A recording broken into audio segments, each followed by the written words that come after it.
പുറകോട്ട് നോക്കി സങ്കടപ്പെടരുത്. കാരണം നമുക്ക് സഞ്ചരിക്കാനുള്ളത് മുന്നോട്ടാണ്. എത്ര വലിയ വാസ്തവമാണ്. ഇന്നലകളെ ഓർത്ത് കരഞ്ഞുകൊണ്ടിരിക്കുന്ന എത്രയോ വീടുകളുണ്ട്.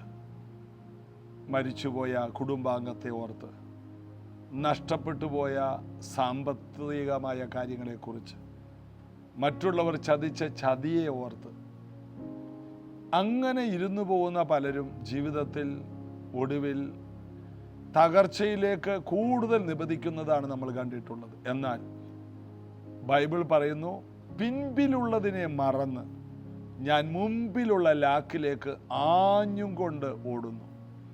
പൗലോസ് അപ്പോസ്തലൻ പറയാണ്, പിൻപിലുള്ളതിനെ മറന്ന്. അത് മറക്കണം. മറ്റുള്ളവർ നമുക്ക് എതിരെ ചെയ്തത് എല്ലാം നാം വെള്ളത്തിൽ എഴുതി വെക്കണം. ഉടനെ മാഞ്ഞു പോകും. മറ്റുള്ളവർ നമുക്ക് വേണ്ടി ചെയ്തതെല്ലാം നമ്മൾ കല്ലിൽ എഴുതി വെക്കണം. നന്ദിയുള്ളവരുമായിരിക്കണം. മറ്റുള്ളവർ നമുക്കെതിരെ ചെയ്തത് കല്ലിൽ എഴുതി വെക്കരുത്. അതെന്നും ഓർത്തോർത്ത് നാം നീറും. എന്നാൽ എന്നോട് അങ്ങനെ കാണിച്ചല്ലോ, ഇങ്ങനെ ചെയ്തല്ലോ. ചില സ്ത്രീകളൊക്കെ കല്യാണം കഴിഞ്ഞ അന്ന് നടന്ന കാര്യം 60ാമത്തെ വെഡ്ഡിങ് ആനിവേഴ്സറിക്കും പറയും. 60 വർഷമായിട്ടും മറന്നിട്ടില്ല. എന്തെല്ലാം കാര്യം ഓർത്തിരിക്കാനുണ്ട്. ആവശ്യമില്ലാത്ത കാര്യങ്ങൾ ഓർത്തിരിക്കുന്നത് വലിയ ഓർമ്മശക്തിയൊന്നുമല്ല, അത് അപകടമാണത്. അതുകൊണ്ട് പലതും മറക്കണം. അതുകൊണ്ട് യെശയ്യാ പ്രവചനത്തിൽ പറയുന്നു, മുമ്പുള്ളവയെ ഓർക്കേണ്ട, അതിനെ നിരൂപിക്കുകയും വേണ്ട, ഞാൻ പുതിയത് ചെയ്യുന്നു. പുതിയ കാര്യങ്ങൾ ചെയ്യാൻ ഇഷ്ടപ്പെടുന്നവനാണ് ദൈവം. അതുകൊണ്ട് പുറകോട്ട് നോക്കി യാത്ര ചെയ്യരുത്. മുന്നോട്ട് ലക്ഷ്യത്തിലേക്ക് നോക്കി കഴുകനെ പോലെ കുതിക്കുമെങ്കിൽ വലിയ വിജയങ്ങൾ നമുക്ക് കാണാൻ കഴിയും. ബൈബിൾ നമ്മെ പ്രത്യാശയിലേക്കാണ് നയിക്കുന്നത്. കഴിഞ്ഞുപോയ ഏതോ ഒരു ദിവസത്തിൽ നമ്മെ സ്റ്റക്കാക്കി നിർത്തുന്നതല്ല ദൈവവചനം. നാളുകളിലേക്ക് വിശ്വാസം എന്നതും ആശിക്കുന്നതിൻ്റെ ഉറപ്പും കാണാത്ത കാര്യങ്ങളുടെ നിശ്ചയം. ഒത്തിരി കാര്യം കണ്ടതാണ്, കണ്ടതെല്ലാം നമുക്ക് പ്രശ്നങ്ങളായിരിക്കാം. എന്നാൽ കാണാത്ത വലിയ കാര്യങ്ങളുണ്ടെന്ന് ബൈബിൾ പറയുന്നു. വിശ്വസിക്കുക, കർത്താവിൽ ആശ്രയിക്കുക. നമുക്ക് ചേർന്ന് പാടി യേശു കർത്താവിനെ ആരാധിക്കാം. Oh Lord, you're beautiful.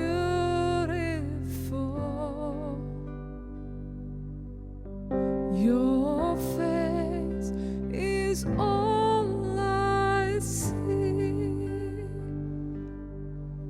And when your eyes are on this child, your grace abounds to me.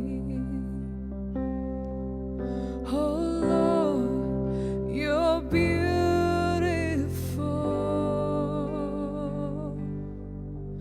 Your face is all I see. And when your eyes are on this child, your grace abounds to me. I want to take your word and shine it all around. First help me just to live it, Lord. And when I'm doing well, help me to never see the crown. For my reward is bringing glory to you, Lord. Oh Lord, please light the fire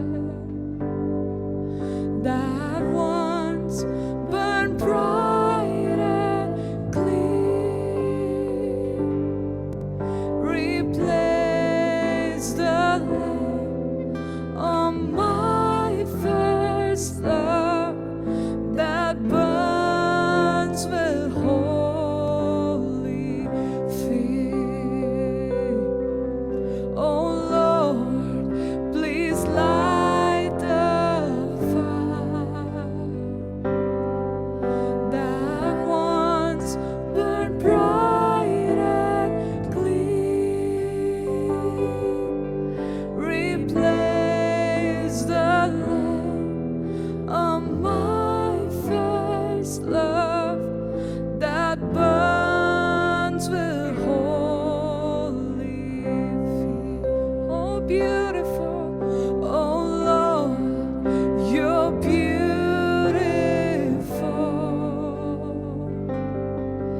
Your face is all I see,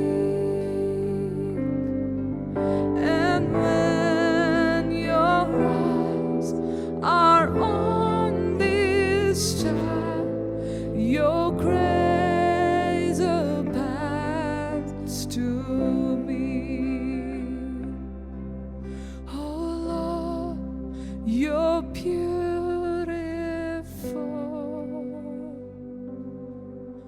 Your face is all I see, and when your eyes are on this child, your grace abounds to me. യോഹന്നാന്റെ സുവിശേഷം 18-ാം അധ്യായം തുടങ്ങുന്നത് ഗെത്സമന തോട്ടത്തിലെ ചില കാര്യങ്ങളാണ്. അവിടെ യേശുവിനെ പിടിക്കാൻ ഒരു കൂട്ടം ജനം വന്നിരിക്കുകയാണ്. യൂദ യേശുവിൻ്റെ സ്ഥലമെല്ലാം അവരോട് പറഞ്ഞു കൊടുത്തു. അങ്ങനെ യേശു ആയിരിക്കുന്ന സ്ഥലത്ത് യേശുവിനെ പിടിക്കാൻ രാത്രി ഇരുട്ടത്ത് അവർ ആ തോട്ടം മുഴുവനും തപ്പിക്കൊണ്ടിരിക്കുമ്പോൾ യേശു അങ്ങോട്ട് എന്ന് ചോദിച്ചു, നിങ്ങൾ ആരെ തിരയുന്നു? നസറേനായ യേശുവിനെ, അത് ഞാനാകുന്നു. അവർ പിൻവാങ്ങി നിലത്ത് വീണു. അതാണ് നമ്മൾ കഴിഞ്ഞ ദിവസം വായിച്ചത്. കാരണം യേശുവിൻ്റെ ദൈവത്വത്തിൻ്റെ മുൻപിൽ ആർക്കും നിൽക്കാൻ കഴിയില്ല. അവർ പിൻവാങ്ങി. ഒരാൾ താഴെ വീണെന്നല്ല, രണ്ടുപേര് കാലുതെറ്റി ഏതോ പാറയെ ചവിട്ടി വീണെന്നല്ല, എല്ലാവരും ഇവിടെ വായിക്കുന്നത് ഒന്നുകൂടി നമുക്ക് വായിക്കാം. 6-ാം വാക്യം, ഞാൻ തന്നെ എന്ന് അവരോട് പറഞ്ഞപ്പോൾ അവർ പിൻവാങ്ങി നിലത്ത് വീണു. ആരൊക്കെ? യേശുവിനെ പിടിക്കാൻ വന്നിരിക്കുന്ന വലിയ കൂട്ടം ആൾക്കാർ. ആരൊക്കെയാണ്? പട്ടാളം, മഹാപുരോഹിതന്മാരും പരീശന്മാരും അയച്ച ചേവകരും, യൂദ ഉൾപ്പെടെ വലിയ തീപ്പന്തങ്ങളൊക്കെ ആയിട്ട് വന്നിരിക്കുന്ന വലിയൊരു കൂട്ടം ജനം. അവരെല്ലാം നിലത്ത് വീണു. ഏതായാലും ഒരു 10-200 പേര് കൂട്ട്. ആ 200ഓളം പേര്, അത്രയും പേര് നിലത്ത് വീണു. ഒന്ന് ആലോചിച്ച് നോക്ക്. അതിനകത്ത് ഒരാൾക്ക് പോലും നേരെ നിൽക്കാൻ കഴിഞ്ഞില്ല. നാം സേവിക്കുന്ന കർത്താവിൻ്റെ നേരെ നിൽക്കാൻ ഒരാൾക്കും കഴിയില്ല. എല്ലാ മുട്ടും മടങ്ങും. എല്ലാ നാവ് യേശു കർത്താവെന്ന് പറയണം. ആ യേശു കർത്താവിൻ്റെ മുമ്പിലാണ് വീണത്. യേശുവിൻ്റെ കർത്തൃത്വത്തിൻ്റെ മുമ്പിൽ ആർക്കും നിൽക്കാൻ കഴിയില്ല. യേശുവിൻ്റെ മനുഷ്യത്വത്തിൻ്റെ മുൻപിൽ അവർക്ക് എന്തെങ്കിലുമൊക്കെ ചെയ്യാൻ പറ്റും. അത് ക്രൂശ് വരെ. യേശു മരിച്ചു, ക്രിസ്തു ഉയർത്തെഴുന്നേറ്റ് വന്നു. കഴിഞ്ഞ ദിവസം നമ്മളത് ചിന്തിച്ചു. അവിടെ വീണ്ടും യേശു ചോദിക്കുകയാണ്, നിങ്ങൾ ആരെ തിരയുന്നു എന്ന് അവർ പിന്നെ അവരോട് ചോദിച്ചതിന് അവർ, നസറേനായ യേശുവിനെ ഞാൻ തന്നെ എന്ന് നിങ്ങളോട് പറഞ്ഞുവല്ലോ, എന്നെയാകുന്നു തിരയുന്നതെങ്കിൽ ഇവർ പോയിക്കൊള്ളട്ടെ എന്ന് പറഞ്ഞു. നിങ്ങൾ എന്നെയല്ലേ അന്വേഷിക്കുന്നത്? എങ്കിൽ ഇവർ പോകട്ടെ. യേശുവിനെ നേരത്തെ ഇവരെ വിടാമായിരുന്നല്ലോ. ഇല്ല, പട്ടാളക്കാരുടെ മുമ്പിൽ വെച്ച് തന്നെയാണ് അവർ പോകേണ്ടത്. കാരണം എന്താണ്? ഇടയനെ വിട്ടും ആടുകൾ ചിതറുമെന്ന് സക്കറിയാവ് 10 എഴുതിയിരിക്കുന്ന വചനം നിവർത്തിയാകണം. ഇടയനെ വെട്ടുമ്പോൾ ആടുകൾ ചിതറും. അതുകൊണ്ട് ഈ തോട്ടത്തിൽ ഇവർ വരണം. യേശു പറഞ്ഞില്ല, ഞാൻ ഒറ്റക്ക് പോയിക്കോളാം, എന്നെ അവർ പിടിക്കും, നിങ്ങൾ ഓടിപ്പോയിക്കോ, നിങ്ങൾ എങ്ങോട്ടെങ്കിലും പോയി ഒളിച്ചോ. ഇല്ല, വചനത്തിന് നിവർത്തിയാകണം. ദൈവവചനത്തിൻ്റെ പ്രവൃത്തി, ദൈവവചനത്തിൻ്റെ പ്രത്യേകത, അയച്ച വചനം കാര്യം സാധിക്കാതെ മടങ്ങി വരില്ലെന്ന്. അതാണ് ദൈവവചനത്തെക്കുറിച്ച് നമ്മൾ വായിക്കുന്നത്. നമുക്ക് വേണമെങ്കിൽ ആ വാക്യം ഒന്ന് വായിക്കാം. യെശയ്യാ പ്രവചനം 55-ാം അധ്യായത്തിൽ നമുക്കത് കാണാം. 10 മുതൽ വായിക്കുമ്പോൾ, മഴയും ഹിമവും ആകാശത്തു നിന്ന് പെയ്യുകയും അവിടേക്ക് മടങ്ങി വരാതെ വിതപ്പാൻ വിത്തും തിന്മാൻ ആഹാരവും നൽകത്തക്കവണ്ണം ഭൂമിയെ നനച്ച് ഫലവത്തായി വിളയിക്കുന്നത് പോലെ മഴയും ഹിമവും ഭൂമിയിലോട്ട് വന്നാൽ തിരിച്ചു പോകുന്നില്ല. നല്ല വളവും വിളവും അത് കൊടുക്കുകയാണ്, ഫലവും കൊടുക്കുകയാണ്. ഇതുപോലെ എൻ്റെ വായിൽ നിന്ന് പുറപ്പെടുന്ന വചനം, എൻ്റെ വായിൽ നിന്ന് പുറപ്പെടുന്ന എൻ്റെ വചനമായിരിക്കും. അത് വെറുതെ എൻ്റെ അടുക്കലേക്ക് മടങ്ങി വരാതെ എനിക്കിഷ്ടമുള്ളത് നിവർത്തിക്കുകയും ഞാൻ അയച്ച കാര്യം സാധിപ്പിക്കുകയും ചെയ്യും. വചനം ഭൂമിയിൽ വന്നാൽ വലിയ വിളവുണ്ടാകും, വലിയ ഫലമുണ്ടാകും, വലിയ ഗുണമുണ്ടാകും, വലിയ വിടുതലുണ്ടാകും. അതുകൊണ്ട് ദൈവം അയക്കുന്ന വചനം അതിൻ്റെ കാര്യം സാധിക്കാതെ തിരിച്ചു വരില്ല. അതിൻ്റെ അനന്തരഫലം 12-ാം വാക്യം, നിങ്ങൾ സന്തോഷത്തോടെ പുറപ്പെടും, സമാധാനത്തോടെ നിങ്ങളെ പറഞ്ഞേക്കും, മലകളും കുന്നുകളും നിങ്ങളുടെ മുൻപിൽ പൊട്ടിയാർക്കും, ദേശത്തിലെ സകല വൃക്ഷങ്ങളും കൈകൊട്ടും. അടുത്തത്, മുള്ളിന് പകരം സരള വൃക്ഷം മുളയ്ക്കും, പറക്കാരക്ക് പകരം കൊഴുന്ത് മുളയ്ക്കും. അത് യഹോവയ്ക്ക് ഒരു കീർത്തിയായും ഛേദിക്കപ്പെടാത്ത ശാശ്വത അടയാളവുമായിരിക്കും. വിശദീകരിക്കാനായിട്ട് നേരമില്ല. അവിടെയെല്ലാം പറയുന്നത് ദൈവവചനം, സാക്ഷാൽ വചനം വന്നു കഴിഞ്ഞാൽ അതതിൻ്റെ ഫലം കാണിക്കാതെ, ഫലം കൊടുക്കാതെ തിരിച്ചു പോകില്ല. അപ്പോൾ വചനം ജഡമായി തീർന്നു. യോഹന്നാൻ 1:14, വചനം ജഡമായി തീർന്നു, കൃപയും സത്യവും നിറഞ്ഞവനായി നമ്മുടെ ഇടയിൽ പാർത്തു. എന്തിനാ വന്നത്? മഞ്ഞും മഴയും ഭൂമിയിൽ വന്ന് ഫലം വിളയിക്കുന്നത് പോലെ തിരിച്ചു പോകുന്നില്ല. ഇതുപോലെയാണ് യേശു ഈ ഭൂമിയിലേക്ക് വന്നിട്ട് യേശു പുതിയ ഒരു ഉയർപ്പോടെയാണ് തിരിച്ചു പോയത്. അതേ അവസ്ഥയിൽ തിരിച്ചു പോയില്ല. വന്ന് ഈ മണ്ണിൽ ശാപം കൊണ്ട് നിറഞ്ഞ മുള്ളും പറക്കാരെയുമുള്ള ശപിക്കപ്പെട്ട ഭൂമിയിൽ വന്ന് പരിശുദ്ധനായവൻ മരിച്ചു. ഭൂമിയുടെ വീണ്ടെടുപ്പ് നടന്നു, ഫലമുണ്ടായി, വ്യത്യസ്തമായ ഫലങ്ങളുണ്ടായി. മുള്ളിന് പകരം ശ്രേഷ്ഠ ഫലങ്ങളുണ്ടായി, കയ്പിന് പകരം മധുരമുണ്ടായി, രോഗത്തിന് പകരം സൗഖ്യമുണ്ടായി, നിരാശയ്ക്ക് പകരം സമാധാനമുണ്ടായി, കണ്ണുനീരിന് പകരം നൃത്തമുണ്ടായി, വിലാപത്തിന് പകരം ആഘോഷങ്ങളും നൃത്തങ്ങളും ഉണ്ടായി. അപ്പോൾ വിലാപങ്ങളെ നൃത്തമാക്കുന്നൊരു കർത്താവ് ഈ ഭൂമിയിലേക്ക് വചനം ജഡമായി തീർന്നത് അതിൻ്റെ കാര്യം സാധിപ്പിക്കാതെ തിരിച്ചു പോകില്ല. യേശു ഈ ഭൂമിയിലേക്ക് വന്നത് എല്ലാ വിഷയത്തിലും പരിഹാരം വരുത്താനാണ്. ആരുടെ എല്ലാ വിഷയത്തിനും? യേശുവിനെ സാക്ഷാൽ ദൈവമായി വിശ്വസിച്ച്, ഹൃദയം കൊണ്ട് വിശ്വസിച്ച് വാഗൊണ്ട് ഏറ്റു പറയുന്നവൻ, അവന് പിന്നീട് പരാജയപ്പെടാൻ കഴിയില്ല. അവൻ എല്ലാ വിഷയത്തിൽ നിന്നും പുറത്തു വരും, എല്ലാ സങ്കടത്തിൽ നിന്നും പുറത്തു വരും, എല്ലാ ശാപത്തിൽ നിന്നും പുറത്തു വരും. യേശു ചോദിക്കുകയാണ്, നിങ്ങൾ ആരെ തിരയുന്നു? നസറേയനായ യേശുവിനെ. യേശു, ഞാൻ തന്നെയെന്ന് നിങ്ങളോട് പറഞ്ഞല്ലോ, എന്നെയാകുന്നു തിരയുന്നതെങ്കിൽ ഇവർ പോയിക്കൊള്ളട്ടെ. ഇവർ മരിച്ചിട്ട് കാര്യമില്ല, ഇവർ ക്രൂശ് ചുമന്നിട്ട് കാര്യമില്ല, ഇവർ അടികൊണ്ടിട്ട് കാര്യമില്ല, ഇവർ മുൾക്കിരീടം ധരിച്ചിട്ട് കാര്യമില്ല. കാരണം ഇവർ ആദാമ്യ സന്തതികളാണ്. എന്നാൽ ഞാൻ മരിക്കാൻ വന്നവനാണ്. ഈ മന്ദിരം പൊളിപ്പിൻ, 3 ദിവസം കൊണ്ട് ഞാൻ പണിയുമെന്ന് പറഞ്ഞത് എന്നെക്കുറിച്ചാണ്. നിങ്ങളെന്നെ പിടിക്ക്, നിങ്ങളെന്നെ അടിക്ക്, നിങ്ങളെൻ്റെ വസ്ത്രമെല്ലാം എടുക്ക്, എൻ്റെ കൈകാലുകളെല്ലാം കുത്തി തുളയ്ക്ക്, എൻ്റെ മുതുക് ഉഴുവ് ചാല പോലെ കീറ്.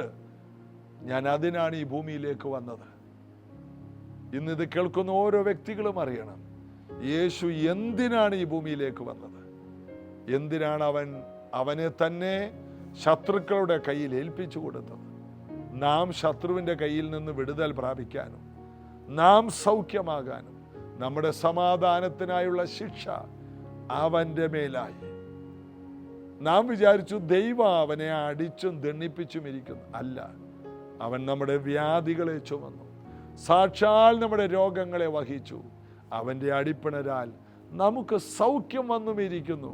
യെശയ്യാവ് 53 ഈ വാക്യങ്ങളെല്ലാം കാണാം.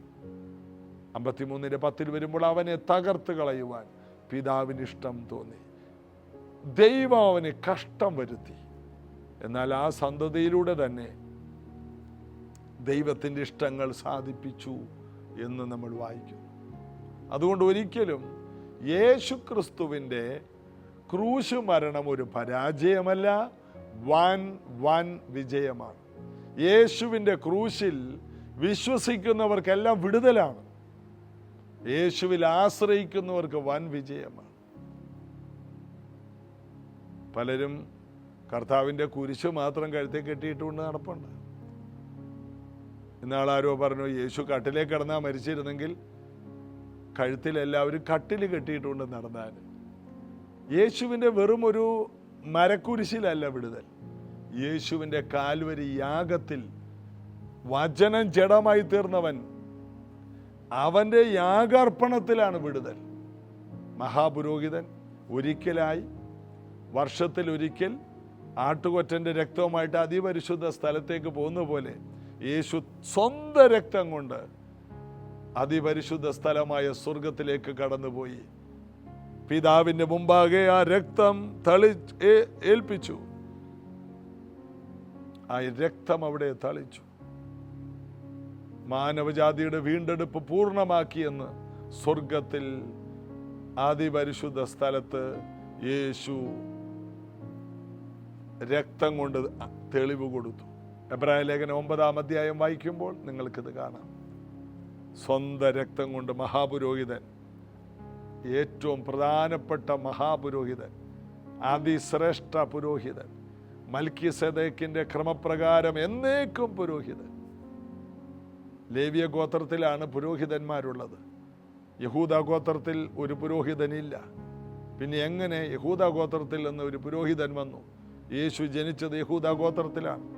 അവൻ മൽക്കീസേദെക്കിന്റെ ക്രമപ്രകാരം എന്നേക്കും ഒരു പുരോഹിതനാണ്.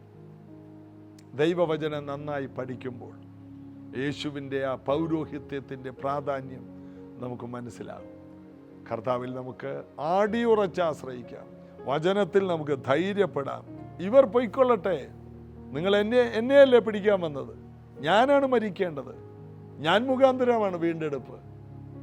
അവരെ വെറുതെ വിട്ടയക്കുക, അതാണ് യേശുവിന്. അപ്പോൾ യേശു എന്തുകൊണ്ട് അങ്ങനെ പറഞ്ഞു എന്നുള്ളത് അടുത്ത വാക്യത്തിൽ എഴുതിയിട്ടുണ്ട്. 9-ാം വാക്യം, നീ എനിക്ക് തന്നവരിൽ ആരും നഷ്ടമായി പോയിട്ടില്ല എന്ന് അവൻ പറഞ്ഞ വാക്കിന് ഇതിനാൽ നിവർത്തി വന്നു. നീ എനിക്ക് തന്ന ഒന്നും പിതാവേ നഷ്ടമായിട്ടില്ല. അവർക്കൊന്നും ഒരു കേടും വന്നില്ല. അതായത് യേശുവിൻ്റെ കയ്യിൽ പിതാവ് ഏൽപ്പിക്കുന്ന ആടുകളാണ് നാം. നമ്മൾ ഒരാൾ പോലും നഷ്ടപ്പെടാതെ മുഴുവൻ പേരെ ഒടുക്കത്തെ നാളിൽ ഉയർത്തെഴുന്നേൽപ്പിക്കണം. അതാണ് പുത്രൻ്റെ ഇഷ്ടം. എല്ലാവരെയും ഉയർത്തെഴുന്നേൽപ്പിക്കും. ഒരാൾ പോലും നഷ്ടപ്പെടരുത്. ഒരാൾ പോലും അഗ്നി നരകത്തിൽ വീഴരുത്. എത്ര വലിയ പാപവും ക്ഷമിച്ച്, കൃപയിൽ നിറച്ച്, വരങ്ങളാൽ ജ്വലിപ്പിച്ച്, അഭിഷിക്തരാക്കി മാനിക്കാൻ കഴിവുള്ളവൻ്റെ കൈക്കീഴെ നമുക്ക് താണിരിക്കാം, പ്രാർത്ഥിക്കാം. യേശു കർത്താവേ, ഈ വചനങ്ങൾ കേട്ട എല്ലാവരിലും ബലമുണ്ടാകട്ടെ. വചനം വന്നത് കാര്യം സാധിപ്പിച്ച് മാത്രമേ മടങ്ങിപ്പോകുകയുള്ളെങ്കിൽ ഈ കേട്ട വചനങ്ങൾ ഇവരുടെ ജീവിതത്തിൽ വിടുതലുകൾ കൊണ്ടുപോകട്ടെ. ഇവരുടെ വീടുകളിൽ അത്ഭുതങ്ങൾ നടക്കട്ടെ. കടക്കെണികളിൽ നിന്ന് അവർ പുറത്തു വരട്ടെ. സാമ്പത്തികമായി ഉറവകൾ ഇവർക്ക് തുറക്കട്ടെ. കുഞ്ഞുങ്ങളുടെ വിദ്യാഭ്യാസത്തെ ചൊല്ലിയുള്ള ഭാരങ്ങൾ മാറിപ്പോകട്ടെ. വിദേശ രാജ്യങ്ങളിൽ കുടുംബ പ്രശ്ന നിമിത്തം കേസിലായിരിക്കുന്ന ചില കുടുംബങ്ങൾക്ക് ഇന്ന് യേശുവിൻ നാമത്തിൽ വിടുതലുണ്ടാകട്ടെ. യേശുവിൻ്റെ നാമത്തിൽ അവരുടെ കുടുംബജീവിതത്തിന്മേൽ അത്ഭുതങ്ങൾ നടക്കട്ടെ. കർത്താവെ, ചതിയിൽപ്പെട്ടുപോയ ഒത്തിരി സ്ത്രീകളുണ്ട് വിവാഹത്തെയുള്ള ബന്ധത്തിൽ. അവരെ അതിൽ നിന്ന് വിടുവിക്കുവാൻ ഇത് കേൾക്കുന്ന പല സ്ത്രീകളെ അങ്ങനെയുള്ള വലിയ കുരുക്കുകളിൽ നിന്ന് പുറത്തു കൊണ്ടുവരാൻ അപേക്ഷിക്കുന്നു. കർത്താവ് അത് ചെയ്യണം. ഇന്നത് കേൾക്കുന്ന ഓരോ വ്യക്തികൾക്കും, പ്രത്യേകിച്ച് മാനസിക അസ്വസ്ഥതകളും ഭയമുള്ളവർക്ക് അതിൽ നിന്ന് പുറത്തു വരാൻ ധൈര്യവും വചനത്തിൻ്റെ ശക്തിയും ഉണ്ടാകട്ടെ. ദൈവദൂതന്മാർ ഇവർക്ക് കാവലാകട്ടെ. യേശുവിൻ നാമത്തിൽ ആമേൻ. നിങ്ങളെ ഓർത്ത് പ്രാർത്ഥിക്കാൻ ഇനിയും ഞങ്ങൾ ആഗ്രഹിക്കുന്നു. നിങ്ങളുടെ പ്രാർത്ഥന വിഷയങ്ങൾ 1 മിനിറ്റിൽ താഴെയുള്ള ഓഡിയോ മെസ്സേജായിട്ട് ഇട്ടാൽ നിങ്ങൾക്കും അതുപോലൊരു പ്രാർത്ഥന കഴിയുന്നത്രയും അയക്കാൻ ഞങ്ങൾക്ക് ആഗ്രഹമുണ്ട്. കർത്താവ് നിങ്ങളെ ഉപയോഗിക്കട്ടെ, ബലപ്പെടുത്തട്ടെ. പ്രാർത്ഥനയ്ക്ക് മറുപടി ഉള്ളതുകൊണ്ട് നിങ്ങൾക്ക് വേണ്ടി പ്രാർത്ഥിക്കാൻ ഞങ്ങൾ ആഗ്രഹിക്കുന്നു. കർത്താവ് നിങ്ങളെ സഹായിക്കും. ജീസസ് എവരിഡേ കേൾക്കുക, മറ്റുള്ളവർക്ക് ഈ സന്ദേശങ്ങൾ ഷെയർ ചെയ്യുക. ഇന്നും ഉപവാസ പ്രാർത്ഥന 3-ാം ദിവസം ഇന്നാണ്. ശനിയാഴ്ച രാവിലെ 10:30-ക്കാണ്. വരാൻ കഴിയുന്നവർക്ക് കടന്നു വരാൻ കഴിയട്ടെ. കർത്താവ് അനുഗ്രഹിക്കും. മറ്റൊരു സന്തോഷ വാർത്ത, നാളെ ഞായറാഴ്ച നമുക്ക് അനുഗ്രഹിക്കപ്പെട്ട ഒരു സഭായോഗം രാവിലെ 8 മണിക്ക് പ്രൈസ് ജനറേഷൻ ആലപ്പുഴ ചർച്ചിൽ വെച്ചുകൊണ്ട് എല്ലാവരെയും സ്വാഗതം ചെയ്യുന്നു. വീണ്ടും തിങ്കളാഴ്ച മുതൽ ജീസസ് എവരിഡേ നമുക്ക് ഒരുമിച്ച് കാണാം. God bless you.